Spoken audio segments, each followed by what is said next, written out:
अस्सलाम वालेकुम नाजरीन, क्या हाल है आप सबका। उम्मीद करती हूँ आप सब खैरियत से होंगे। आज मैं आपके साथ एक ऐसा सच्चा वाक़या शेयर करने जा रही हूँ जो एक मशहूर डॉक्टर के बारे में है। एक ऐसा माहिर अमराज कल्ब जो अपनी कामयाबियों के नशे में ख़ुद को सब कुछ समझता था, मगर फिर एक दिन ज़िंदगी ने उसे हकीकी खालिक का मोहताज बना दिया। उसका नाम डॉक्टर लॉरेंस ब्राउन था। वो एक कैथोलिक ईसाई घराने में पैदा हुआ था, मगर बकौल उसके कि वो होश संभालने के बाद एक दिन के लिए भी ईसाई नहीं रहा। वो मुल्हद हो गया था। वो किसी खुदा का कायल नहीं था। वो ना सिर्फ अमेरिका का बेहतरीन हार्ट स्पेशलिस्ट था, बल्कि पूरे बरे-ए-आज़म अमेरिका में शायद उसके मुकाबले का कोई डॉक्टर नहीं था। वो दुनिया भर में लेक्चर देता। उसकी ड्यूटी अमेरिका के बेहतरीन हस्पताल में थी, जहां रोनाल्ड रेगन को गोली लगने के बाद फौरी तौर पर शिफ्ट किया गया था। उससे इस हस्पताल की अहमियत और सहूलियात का अंदाज़ा लगाया जा सकता है, मगर यही अहम तरीन हस्पताल और उसकी सहूलियात एक दिन उसके सामने बेबस, लाचार, सर झुकाए खड़ी थी। ये साल था 1990, जब उसके घर उसकी दूसरी बेटी पैदा हुई। बच्ची को लेबर रूम से सीधा ऑपरेशन थिएटर मुंतकिल किया गया, क्योंकि वो अब नॉर्मल पैदा हुई थी।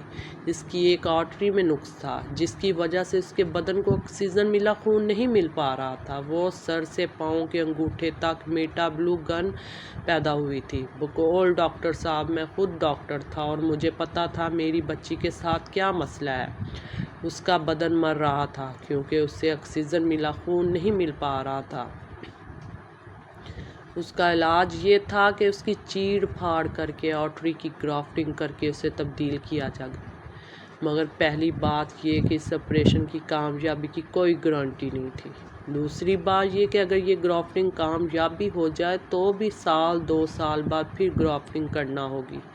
यूं ज़्यादा से ज़्यादा 2 साल की ज़िंदगी लेकर मेरी बेटी आई थी इस दुनिया में, और उस वक्त उसकी जो हालत थी उसमें मैं बतौर बाप तो उसकी चीर फाड़ नहीं कर सकता था।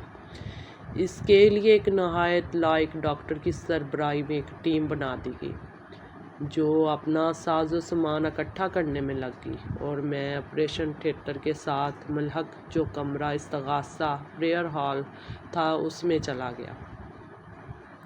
ये कमरा फरियाद में किसी मज़हब की कोई निशानी या मोनोग्राम नहीं लगा था। ना काबा, ना कलीसा, ना मरियम ईसा की तस्वीर, ना यहूद का डेविड स्टार, ना हिंदू का तरशोल। अलगर्ज वो हर मज़हब के मानने वालों के लिए बनाया गया था। कमरा था जहां वो ऑपरेशन के दौरान अपने अपने अकीदे के मुताबिक दुआ मांगते थे, जब तक कि उनका मरीज़ ऑपरेशन थिएटर से बाहर नहीं आ जाता था। उससे काबल डॉक्टर लॉरेंस के लिए ये कमरा एक फिज़िकल लॉजिकल डोज के सिवा कुछ नहीं था, मगर आज उसकी अपनी जान पर बन गई थी। बकौल डॉक्टर लॉरेंस, मैंने आज तक जो चाहा था उसे हर कीमत पर हासिल कर लिया था, चाहे वो पैसे से मिले या असर और रसूख से। ना और नामुमकिन जैसे अल्फाज मेरी डिक्शनरी में थे ही नहीं, मगर आज मैं बेबस हो गया था। ना तो साइंसी आलात व वसाइल कुछ कर सकते थे, और ना ही मेरा पैसा मेरी बच्ची की जान बचा सकता था। मैंने हाथ उठाए और इस नादीदा हस्ती को पुकारा जिसके वजूद का मैं आज तक मुनकिर था। ऐ खालिक, अगर तू वाकई मौजूद है तो फिर तू ये भी जानता होगा कि मैं आज तक तेरे वजूद का मुनकिर रहा, मगर आज मेरी बेटी मुझे तेरे दर पर ले आई है। अगर वाकई तेरा वजूद है तो प्लीज़ मेरी मदद फरमा। असबाब ने जवाब दे दिया है। अब मेरी बच्ची को अगर कोई बचा सकता है तो सिर्फ उसका बनाने वाला ही बचा सकता है। वही उस फॉल्ट को दुरुस्त कर सकता है जिसने ये बच्ची तख्लीक फरमाई है। ए खालिक, मैं सिद्के दिल के साथ तुझसे वादा करता हूँ, अगर तू मेरी बच्ची का फॉल्ट दुरुस्त फरमा दे तो मैं सारे मज़ाहिब को स्टडी करके इनमें से तेरे पसंदीदा मज़हब को इख्तियार कर लूँगा और सारी ज़िंदगी तेरा ग़ुलाम बनकर रहूँगा। ये मेरा और तेरा अहद है।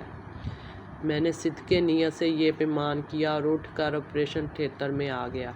मुझे ज़्यादा से ज़्यादा 15 मिनट लगे होंगे, मगर जब मैं ऑपरेशन रूम में आया तो वहाँ की बदली हुई फ़ज़ा को मैंने एक लम्हे में महसूस कर लिया। वहाँ अफरा तफरी के बजाय सुकून और इत्मीनान था। ٹیم کے سربراہ نے سر گھما کر مجھے دیکھا اور بولا، بچی کے آپریشن کی اب کوئی ضرورت نہیں، خون کا دورانیہ درست ہو گیا ہے۔ اور اسی دوران خون کے درست ہونے کی جو سائنٹیفک وجوہات وہ بتا رہا تھا، میں نے سر اٹھا کر باقی ٹیم ممبران کی طرف دیکھا۔ میرے سمیت ان میں سے کسی کی آنکھوں یا چہرے پر ان وجوہات پر یقین کا 1% بھی نہیں تھا۔ ہمیں معلوم تھا کہ یہ صرف باتیں ہیں، ان میں حقیقت نام کو نہیں۔ البتہ مجھے پتا تھا کہ میرا ایگریمنٹ خالق کی طرف سے انڈورس کر لیا گیا ہے، اور آرٹری کی خرابی اسی خالق نے جھٹ سے درست بھی کر دی ہے۔ اس سے پہلے میری پہلی بیٹی کی بار بھی ایک سگنل مجھے خالق کی طرف سے ملا تھا جو مثبت تھا۔ اس وجہ سے میں نے اسے معمولی سمجھا۔ میری پہلی بیٹی کرسٹینا پیدا ہونے کے بعد اس دن میرا ہاتھ پکڑ کر اپنی دونوں ٹانگوں پر کھڑا ہو کر مجھے حیران کر دیا۔ ڈاکٹر حضرات اچھی طرح جانتے ہیں کہ ایسا ہونا ناممکن تھا، مگر میں نے اس ناممکن میں خالق کو نہ پہچانا تو دوسری بیٹی کے ناممکن نے مجھے باندھ کر خالق کے در پر لا ڈالا۔ 2014 میں میری بیٹی نے یونیورسٹی میں داخلہ لے لیا۔ مجھے اپنا معاہدہ بڑی اچھی طرح یاد تھا۔ میں نے دنیا کے تمام مذاہب کی کتب کو پڑھنا شروع کیا، بدھ ازم، ہندو ازم، عیسائیت، یہودیت سمیت تمام کتب بھی پڑھی، اور ان کے علماء سے مذاکرے بھی ہوئے، مگر میرے سوالوں کا جواب کسی کے پاس نہیں تھا۔ اسلام میرا آخری آپشن تھا۔ میں نے قرآن کو پڑھنا شروع کیا اور میرے دل و دماغ کے درچے کھلتے چلے گئے۔ میں نے عیسائیوں اور یہودیوں سے بار بار سوال کیا کہ یحییٰ علیہ السلام اور عیسیٰ علیہ السلام کے ساتھ وہ تیسرا کون ہے جس کی گواہی توریت بھی دیتی ہے اور انجیل بھی دیتی ہے، مگر وہ آئیں بائیں شائیں کرتے تھے۔ قرآن نے مجھے جواب دیا کہ وہ تیسری ہستی محمد مصطفیٰ صلی اللہ علیہ وآلہ وسلم۔